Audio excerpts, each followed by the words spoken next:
তো আজ সকাল সকালে বের হয়ে গেলাম। তো অনেকদিন থেকে একটু প্ল্যান করতেছি যে একটু কোনো জায়গায় ঘুরতে যাব। তো আমরা তো অনেক সময় একটু ঘুরতে যাই, তো আমাদের ফ্যামিলি তো ওইভাবে ঘোরাঘুরি হয় না। তো আজ তাই চিন্তা ভাবনা করলাম যে ফ্যামিলি নিয়ে একটু ঘুরবো। তো ঘুরতে কোথায় যাচ্ছি তো সম্পূর্ণ আজকে এই ব্লগে ইনশাল্লাহ আপনার সাথে দেখাবো। তো আজ ঘুরতে যাব জামালপুরে ইকো পার্ক লাল চাপড়া। তো এই পার্কে আমরা আগে কখনো আসা হয় নাই। তো তো মোটামুটি এই পার্কটা আমাদের গজনি মধ্যটিলা থেকে কোনো অংশে কম না। তো মোটামুটি ওখানে যে ভিউ আছে বা ওখানে যে সৌন্দর্য আছে, এখানেও মোটামুটি ইনশাল্লাহ ওরকমই সৌন্দর্য আছে, ওরকমই পাহাড় আছে। তো এই পিছুগুলা সবাই চাইতেছে যে এরা একাই পাহাড়ে উঠবো। তো এরাদের কি উঠতে গেলে অনেক সময় পড়ে যাওয়ার সম্ভাবনা থাকবো, তার জন্যই অনেকটা কষ্ট করে নিজেই উঠাইলাম। তো তাদেরকে একটু মজা কিনে দিলাম, চাইতেছিল যে কিছু খাইবো। তো তো এই পার্কে সবচাইতে একটা জিনিস বেশি ভালো লাগছে এই টাওয়ারটা। তো এই টাওয়ারটা হলো 4 তলা। তো এই টাওয়ারে উঠলে সম্পূর্ণ ভিউ একবারে উপভোগ করা যায়। তো আপনারা যদি অবশ্যই এই পার্কে ঘুরতে আসেন তো অবশ্যই এই টাওয়ারে উঠবেন। অথচ এই টাওয়ারে উঠতে কিন্তু 10টা টাকা লাগে। তো সমস্যা নাই, টাকা যদিও লাগে, আমি মনে করি যে 10টা টাকা দিয়ে উঠলেও তো এখানে 500 টাকার সৌন্দর্য উপভোগ করতে পার। তো মোটামুটি আলহামদুলিল্লাহ খুব ভালো লাগলো। এই পার্কটা অনেক ঘোরাঘুরি করলাম সারাদিন। তো ঘোরাঘুরি করা শেষে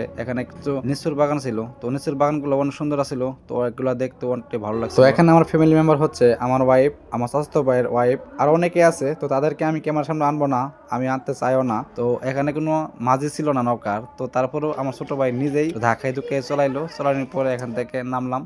তারপরে এই পার্কে এখান থেকে যে আমাদের এই টুইন টাওয়ারটা ছিল ওই টাওয়ারও বেলাইলাম। তো টাওয়ারটা অনেক সুন্দর ছিল, এখানে অনেক মানুষ ছিল। তো আমার ফ্যামিলি মেম্বার যেটা ছিল একটা উঠতে চায় নাই, সাহস পায় না ওটা। তো আমি আর আমার ছোট ভাই উঠছিলাম। তো সর্বশেষে তো পার্কে ঘোরাঘুরি শেষ করার পরে লাস্টে যখন চলে আসবো তখন বলতেছে যে চলো একটু বাংলাদেশ ভারতের সীমানাটা দেখে আসবো। তো তারপরে কি করবো আর, তো ওখান থেকে রওনা দিলাম ভারত বাংলাদেশ সীমান্তে। তো ওখানে ঘোরাঘুরি পরে তো চলে আসলাম বাড়িতে ইনশাল্লাহ।